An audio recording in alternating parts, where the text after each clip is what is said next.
Bom dia mais uma vez. Eu não falei bom dia para todo mundo, alguns chegaram enquanto a gente estava cantando. Para quem não sabe, nós estamos no meio de uma série discutindo a carta que Paulo escreveu aos Gálatas. Primeira carta que Paulo escreveu. Então, se você chegou no bonde andando, essa já é a sexta mensagem da série. Você fala assim, mas eu vou perder. Não vai não, porque hoje... Vou te ver aqui, cara. Tô com saudade de você. Uma vez a cada 3 vezes ele aparece na igreja. Brincadeira. Rafael, eu tô ocupado no Rio. Nem reparei se tá mais magro. Enfim. Sempre é bom elogiar as pessoas que estão mais magras. Nós estamos no meio de uma série de Gálatas. Viajei na maionese, nem sei onde que eu fui. No meio de uma série de Gálatas. E Gálatas foi a primeira carta que Paulo escreveu. E tem muito teor teológico. Nós já estamos na sexta mensagem. Se você não conseguiu assistir nenhuma antes, está tudo no YouTube. Tem sido muito bom. Desde a primeira mensagem até a mensagem de domingo passado que o Wellington pregou. E toda vez que o Wellington prega, todo mundo gosta. E ao mesmo tempo é difícil pregar depois do Wellington. Eu fico assim... se eu pudesse, se o Wellington tivesse disponibilidade, eu falava para ele pregar todo domingo. Porque a gente ia todo domingo se deleitar com o jeito dele pregar, com a paixão dele pregar. E é difícil falar depois do Wellington, mas eu vou tentar. Hoje, infelizmente, sou eu que prego. Na semana que vem tem um outro pregador surpresa para vocês. Mas ele falou um negócio interessante no domingo passado, que eu queria começar a mensagem com essa ideia. É uma ideia que muita gente não gosta de falar a respeito, mas eu acho que tem tudo a ver com o contexto que nós estamos vivendo. Ele falou sobre moralidade. E hoje na nossa sociedade tudo é muito relativo. No momento que a gente toca no assunto moralidade, as pessoas assustam. Os crentes, então, acham que a gente vai começar a ficar religioso. Mas ele falou muito bem sobre moralidade.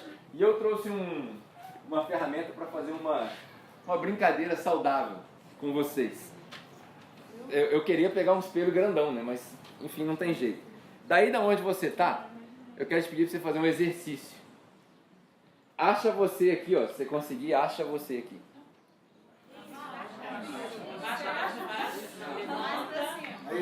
Vou passando assim. Não vai olhar dentro do olho do outro, né? Se olhar dentro do olho do outro, ele vai ficar com...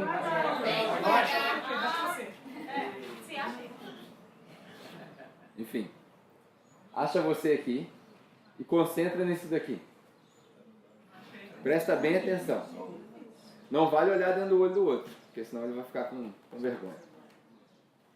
Olhando para isso daqui, eu vou te convidar a refletir no versículo que a gente vai falar hoje nessa mensagem.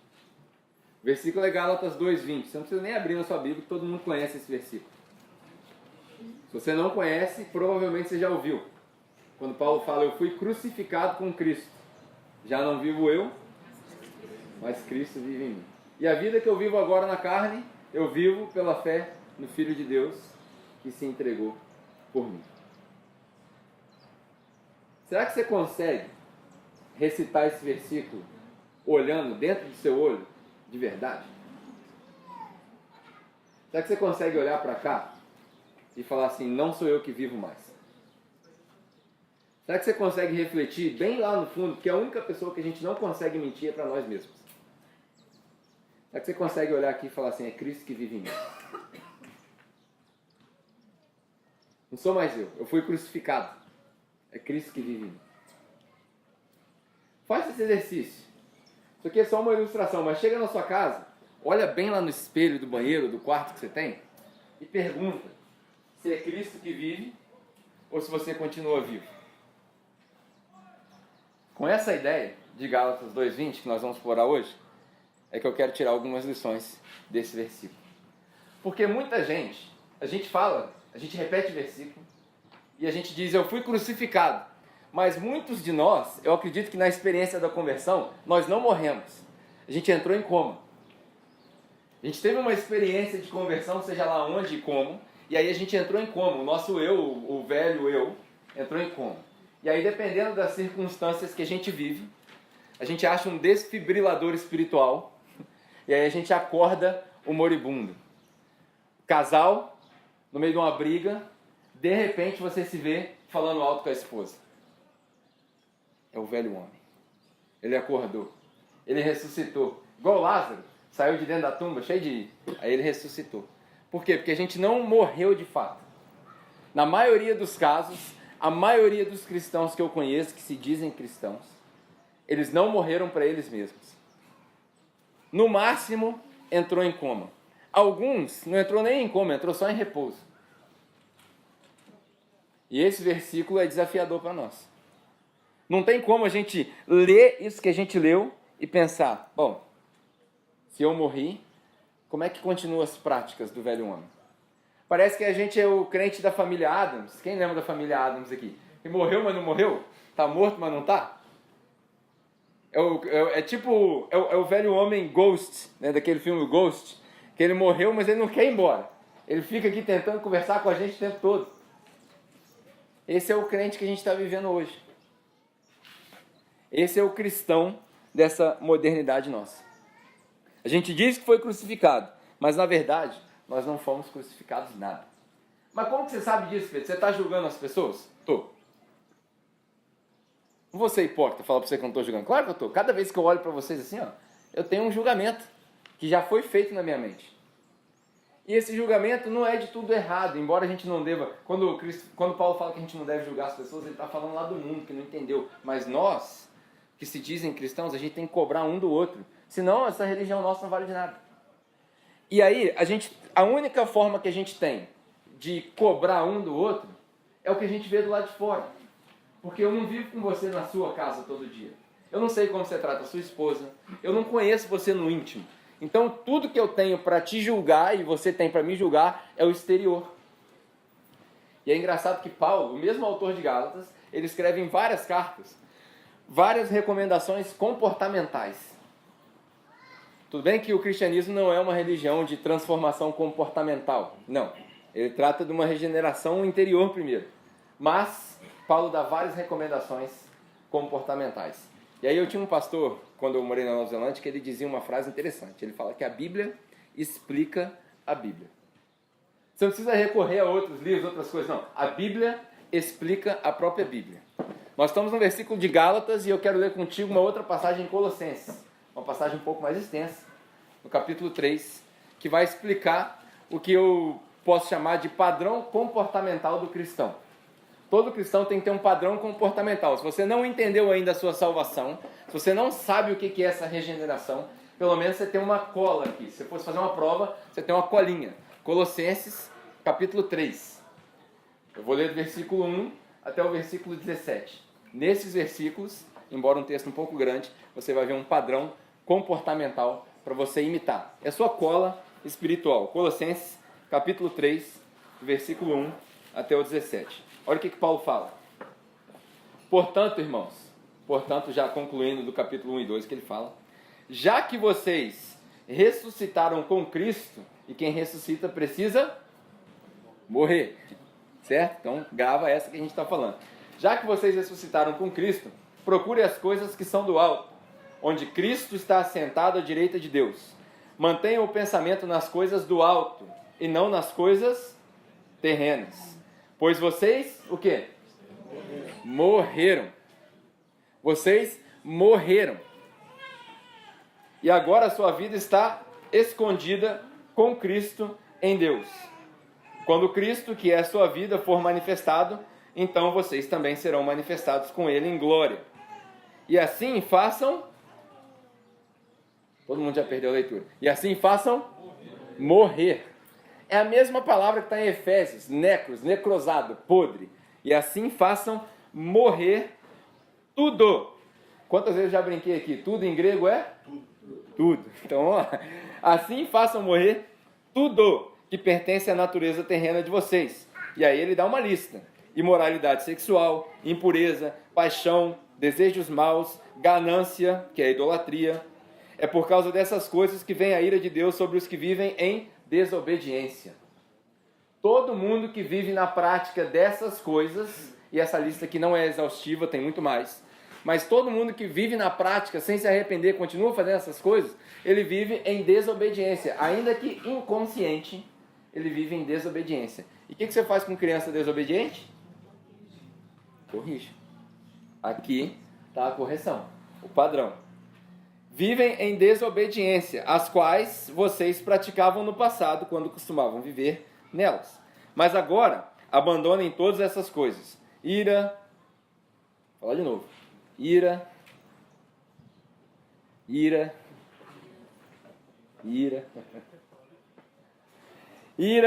indignação, maldade, maledicência, linguagem indecente no falar, não mintam uns aos outros, visto que vocês já se despiram do velho homem. Olha como é que Paulo olha para os Colossenses. Vocês já se despiram do velho homem. Ele já apresenta a ideia de que assim, ele não está mais aí. Ele não está mais aí. A gente vive um cristianismo tão falso que essas cartas aqui nem servem para nós. Você devia rasgar isso aqui. Não serve mais, porque ninguém está querendo obedecer essa parada aqui.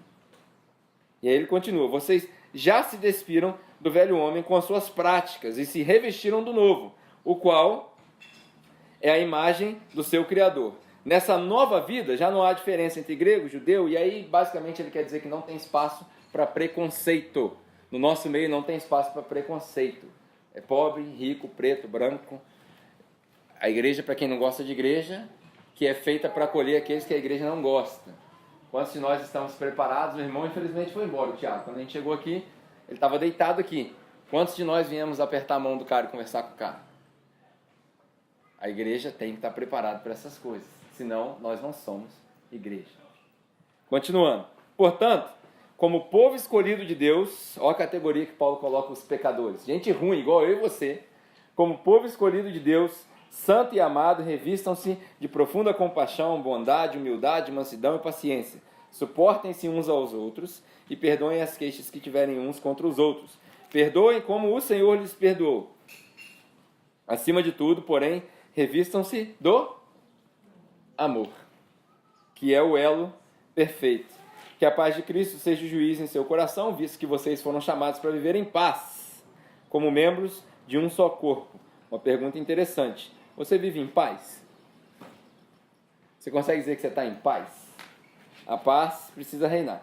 E sejam agradecidos, habite ricamente em vocês a palavra de Cristo, ensinem e aconselhem uns aos outros com toda sabedoria, cantem salmos, hinos, cânticos espirituais, com gratidão a Deus, e em tudo que fizerem, façam como para o Senhor Jesus Cristo. E aí, por que eu comecei falando de moralidade? Quando o Wellington tratou disso semana passada. Como que o comportamento que você tem glorifica a Cristo?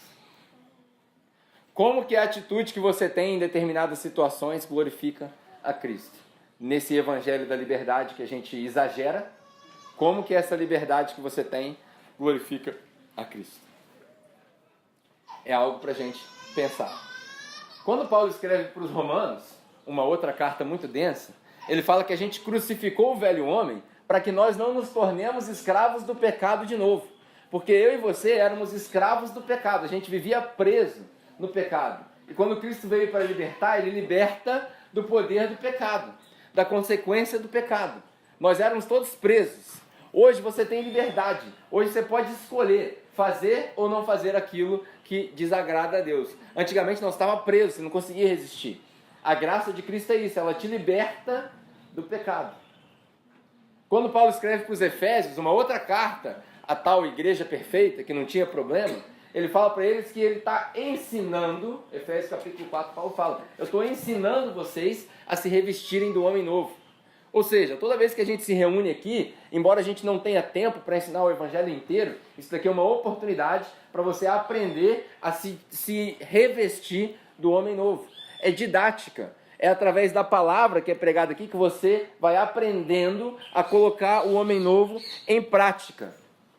É através da palavra que te confronta aqui que você percebe que se não tem mudança exterior, é porque não teve mudança interior.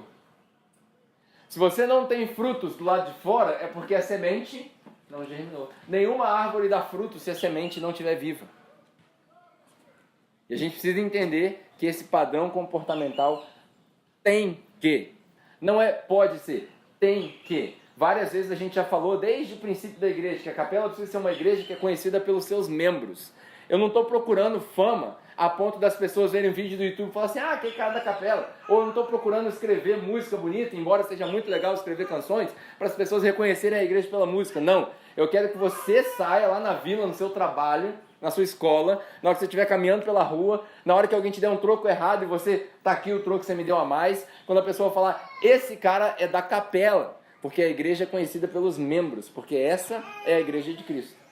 O seu testemunho. É por isso que Paulo tinha tanta confiança quando ele escreveu, aqui eu já citei para você, Gálatas, que foi a primeira carta, Colossenses, que é o padrão moral, Efésios, que era a igreja perfeita, Romanos, que foi a carta que criou a reforma protestante, e aí por último a pior igreja de todas, que é igual a nossa, né? A igreja de hoje em dia é igualzinha a pior igreja que existe na Bíblia, a igreja dos corintianos, quer dizer, dos coríntios. A igreja dos coríntios. Era a pior igreja que tinha. Os caras se envolviam com tudo que era de errado.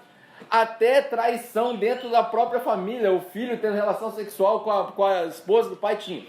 Um negócio que quando Paulo fala, ele fala, cara, nem os pagãos praticam essas coisas. É vergonhoso falar a respeito dessas coisas no meio dos pagãos. Essa igreja, Paulo escreve o seguinte, 2 Coríntios, capítulo 5, versículo 17. Todo aquele que está em Cristo é uma nova criatura. Não é uma criatura arrumada. É uma criatura nova. Eis que tudo, em grego tudo é? Tudo. Tudo se fez novo. Não é só uma parte da minha vida. Não é só a carreira. Não é só a igreja. É tudo se fez novo. As coisas velhas se passaram. Tudo se fez novo. E aí voltando para Gálatas. A gente falou, eu fui crucificado. E aí Paulo continua, já não vivo eu, mas é Cristo que vive em mim.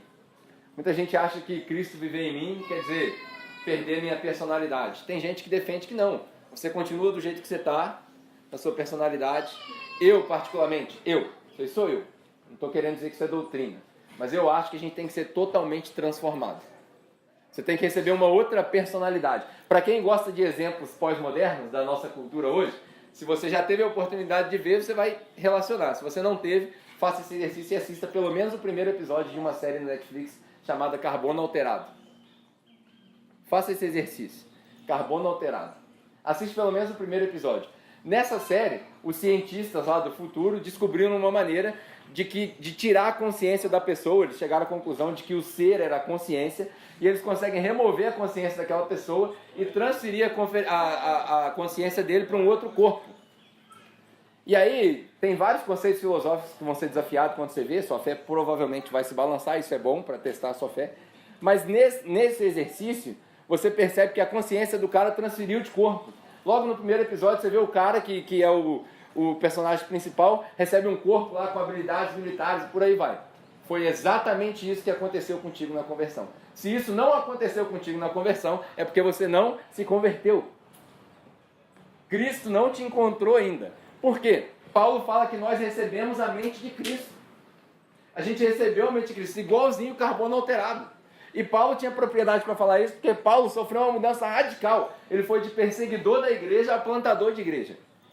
Era o cara que matava os cristãos, correndo agora atrás para salvar os cristãos.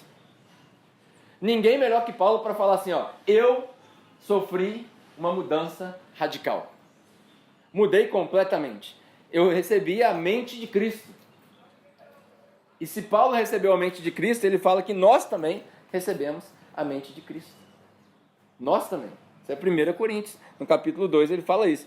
E aí nós não vivemos mais, mas Cristo vive em mim.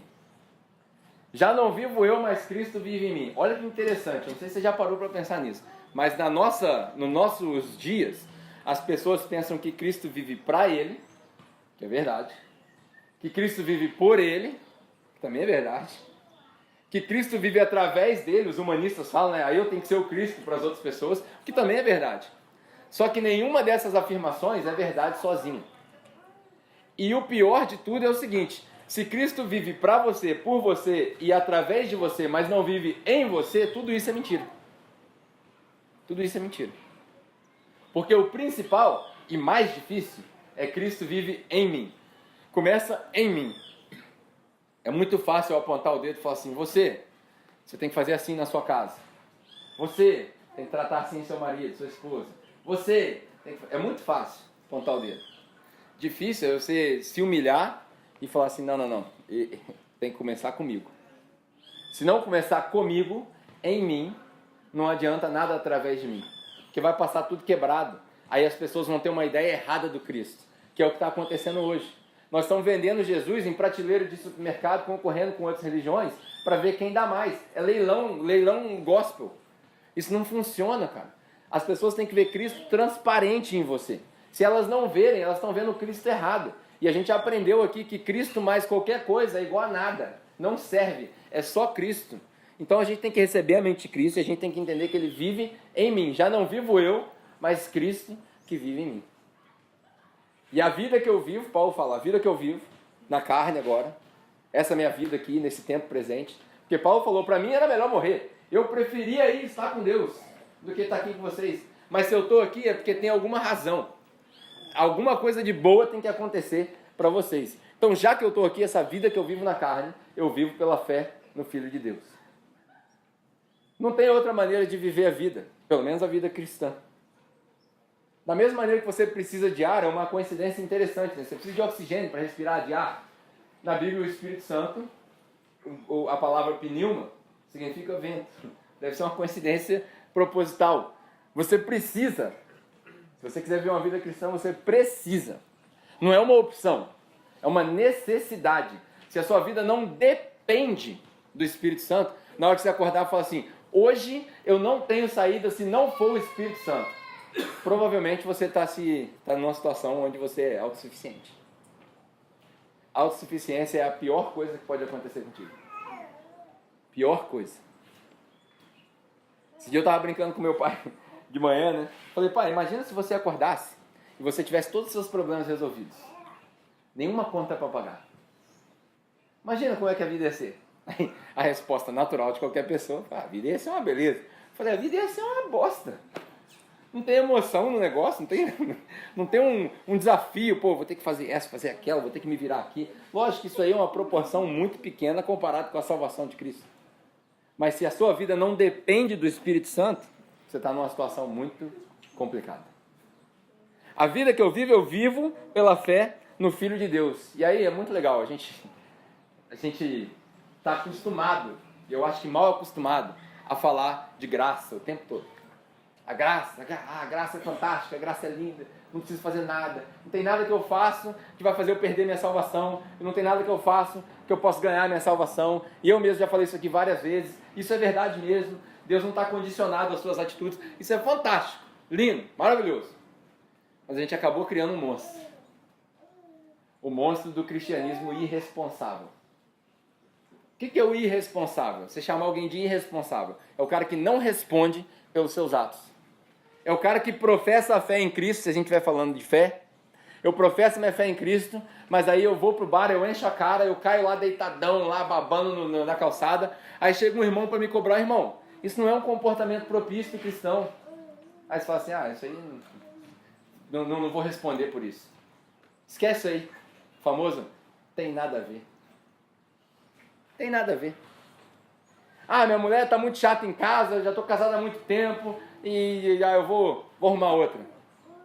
Aí você vai, irmão, eu sei que as situações são difíceis e tem que, né, a gente tem que sempre lutar pelo casamento, mas as circunstâncias são diferentes. Vai ter gente que vai acabar divorciada mesmo. Isso aí é um negócio que é difícil falar na igreja, é um tabu na igreja, porque as pessoas vão falar assim, mas não pode. Como não pode, cara? Você vai forçar a pessoa a viver lá, ninguém pode forçar ninguém a fazer nada. Eu já descobri que ninguém muda ninguém, você que se muda. Então você tem que querer, e se você não quer, não tem nada que a gente possa fazer, mas chegou na circunstância, como é que você vai fazer? E aí você vai tentar aconselhar o cara vem e fala assim, não se mete isso não, que isso aí não é da sua conta. Como não é da minha conta? Como que não é da sua conta? Que cristianismo é esse? Que comunidade é essa que a gente não tem liberdade de chamar a atenção um do outro? Não serve então. Pelo menos não é o que Jesus pregou. Não é o que ele pregou. Independente do problema que você tenha, cara, a gente tem que... Essa responsabilidade precisa existir. Porque é o seguinte, a gente confunde as coisas. A responsabilidade de regenerar é de Deus. A responsabilidade de regenerar é de Deus. É só Deus. A gente já fez esse exercício aqui. Quem salva? Cristo. Quem regenera? Quem cura? E o homem faz o quê? A gente já viu isso aqui. Isso não é mistério para ninguém mais. A responsabilidade de regenerar é de Deus. Mas a minha e a sua responsabilidade é de demonstrar essa regeneração. A gente não pode falar assim, eu fui salvo, fui regenerado, vou cruzar os braços. Vou ficar aqui, vou viver minha vida, vou continuar do mesmo jeito. Não, cara.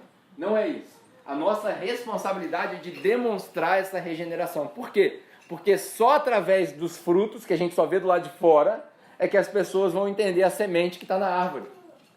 As pessoas só vão entender o Cristo de verdade quando elas olharem para você e falar, cara, você é o exemplo para mim. É isso. É isso aí que eu quero. Quando as pessoas verem em você, aí elas vão conseguir enxergar o espiritual. É um absurdo a gente crer que a pessoa vai conseguir amar a Deus se não consegue amar o próximo que está aqui do nosso lado. Isso é um absurdo. É um absurdo a gente acreditar que alguém vai crer num Cristo que ela não vê, se ela não consegue ver nem em você o resultado da conversão.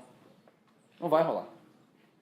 A responsabilidade de regenerar é de Deus, mas a nossa responsabilidade é de demonstrar essa regeneração. O problema de hoje, o desafio de hoje, é que a gente não consegue aceitar que regeneração sem transformação é enganação. Regeneração sem transformação é enganação.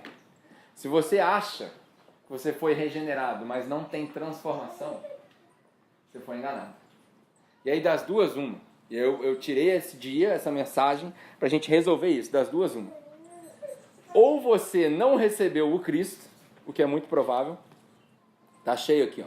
A maioria da galera que frequentava a igreja, que ouvia palavras, não entendeu nada. Quantos testemunhos eu já recebi de pessoas que vieram para mim e falaram assim, cara, eu passei 15 anos na igreja e agora que caiu minha ficha. Isso é normal. Aqui, pelo menos, é normal. Talvez você não tenha, de fato, recebido o Cristo. Você recebeu um teatro, alguma coisa. Você foi enganado. Ou, a outra hipótese, é que o Deus que eu estou pregando não é Deus nada. Eu estou disposto a assumir essa possibilidade se você assumir a primeira possibilidade. Pode ser que eu esteja errado. Pode ser que esse Deus maravilhoso, essa graça maravilhosa, o Cristo que morreu para perdoar os nossos pecados, seja tudo mentira. Pode ser.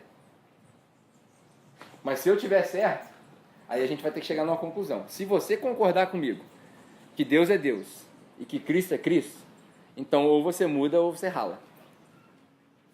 Várias vezes eu já falei isso aqui já. Ou você muda ou você rala. Cansei, mano. Cansei. Não tem porquê.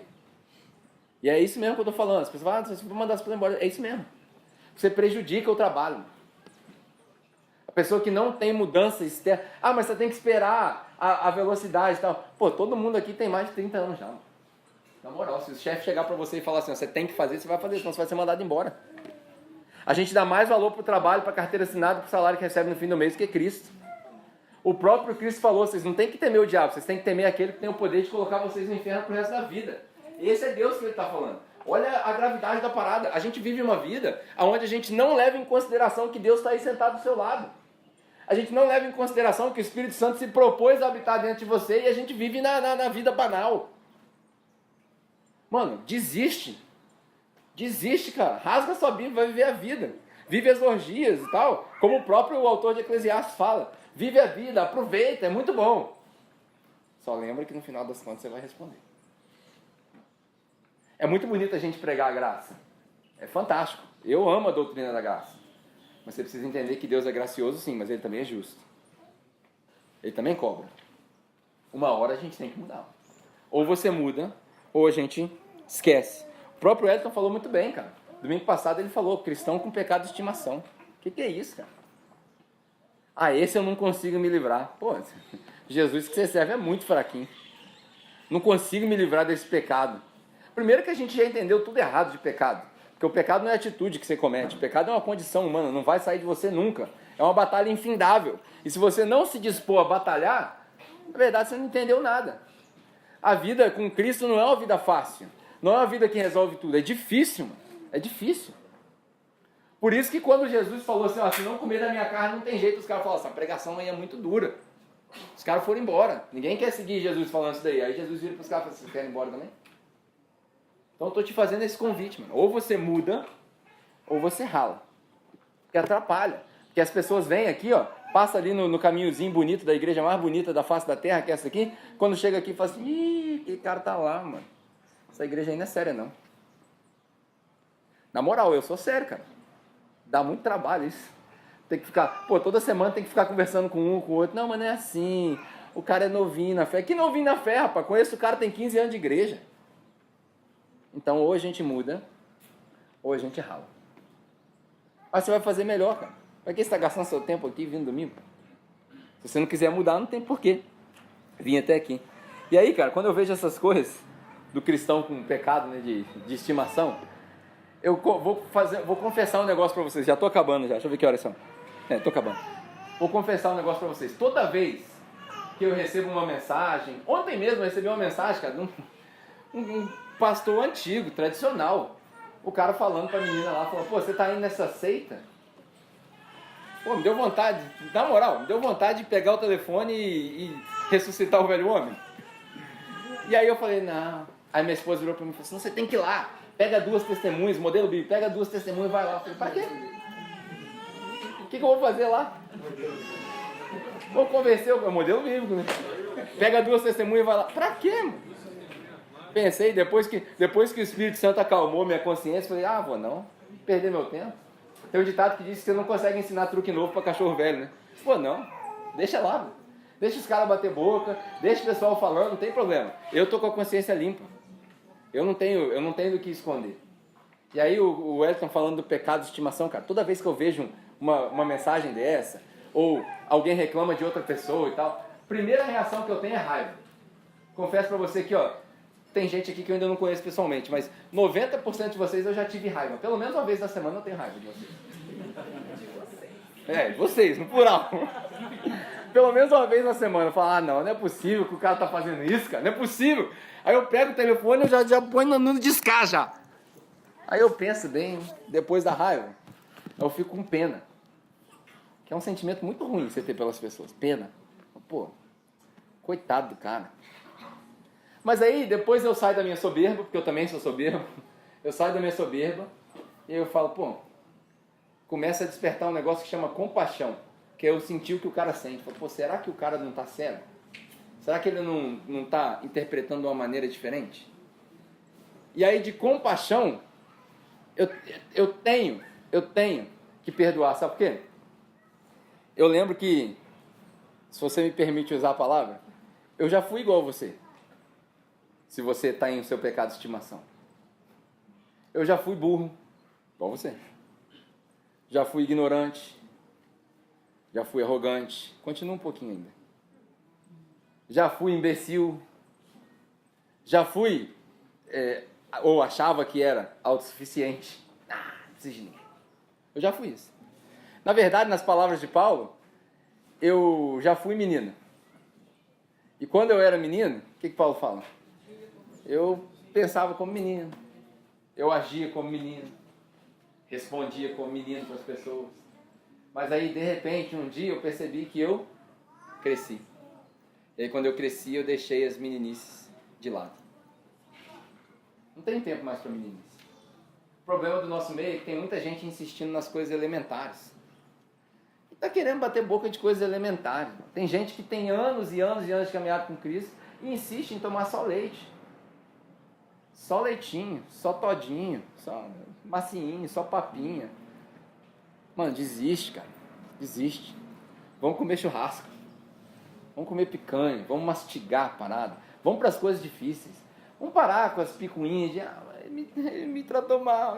Mano, engole seco. Você não resolveu casar? Engole seco, conserte seu casamento em casa. Isso não é um negócio que você precisa de aconselhamento pastoral. Sabe por que você precisa de aconselhamento pastoral? Quando você achar alguém que está se cortando, que perdeu a perspectiva da vida. Isso é aconselhamento pastoral. Aconselhamento pastoral de, minha mulher me xingou. Mano, você discute os dois aí, bate papo, vai pra cama, transa de noite, acabou o problema.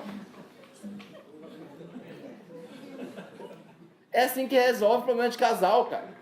Discute, cospe um na cara do outro, discutindo, só não levanta a mão. Homem, eu machista de novo falando.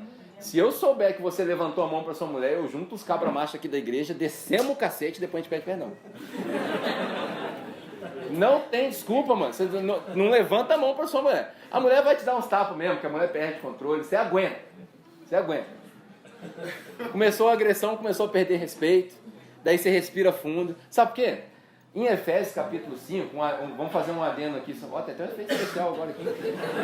Caramba, espiritualizou mesmo o negócio aqui. Com uma música de fundo, efeito especial. Valeu. O pessoal da câmera não vai entender nada, porque tem umas bolinhas de sabão aqui passando. Efésios capítulo 5, olha que interessante. Primeiro ele fala com os maridos.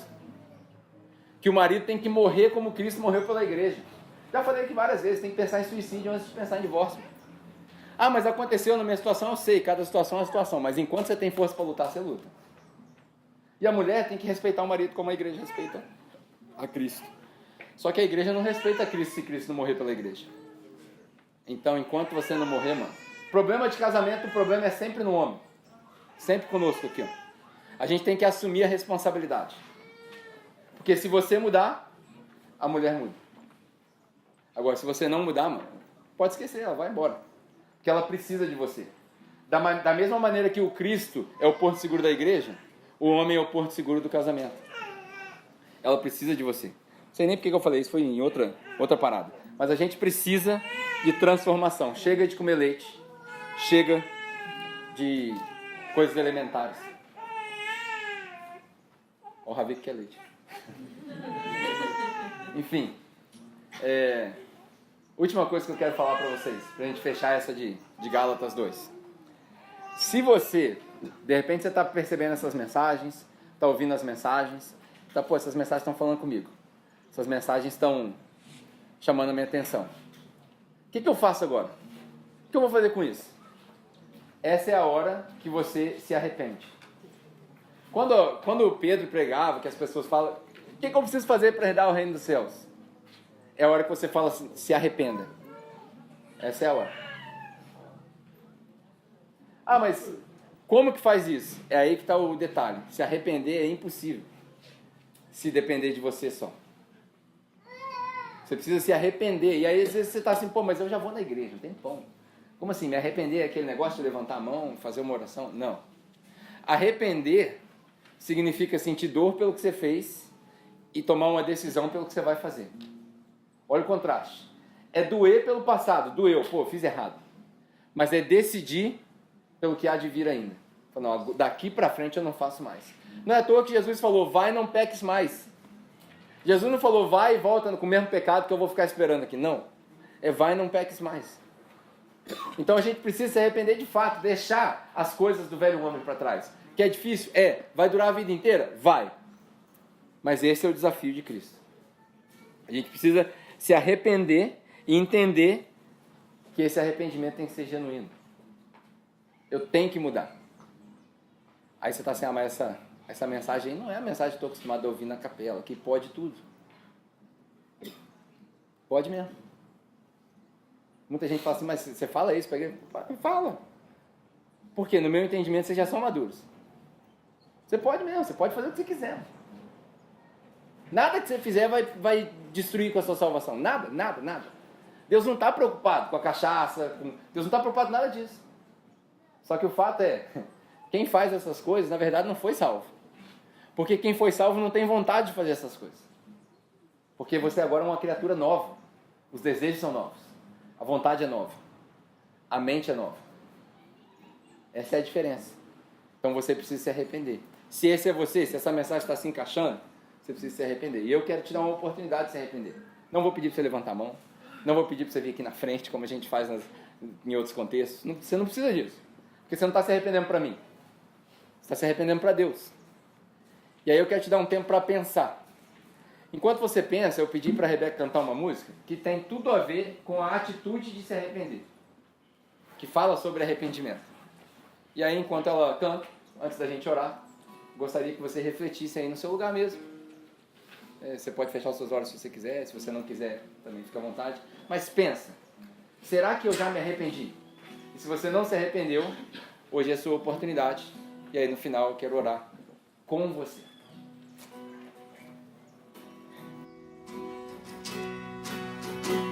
Eu vou clamar, pois tudo vem de ti.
alguém entre nós aqui que deseja se arrepender, essa é a sua hora. Aí mesmo no seu lugar, você não precisa levantar a mão, você não precisa se expor, mas você precisa tomar uma decisão. 2 coisas: se render a Jesus. É simples, se render a Jesus. Se esse for o seu caso, eu tenho certeza que Deus recebe de braços abertos o seu arrependimento.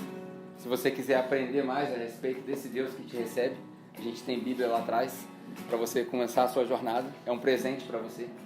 Procura a galera que fica ali atrás e a gente vai ter um prazer de te dar a Bíblia, te recomendar algumas leituras e tentar te auxiliar à medida que você caminha com Cristo. E para nós que talvez já estivéssemos arrependidos, que sirva de lembrete. Já não vivo o eu, mas Cristo vive em mim. Que essa seja a frase dessa série: Cristo vive em mim. Amém? Amém, igreja? Amém. Amém. Vamos ficar de pé para nós orarmos mais uma vez?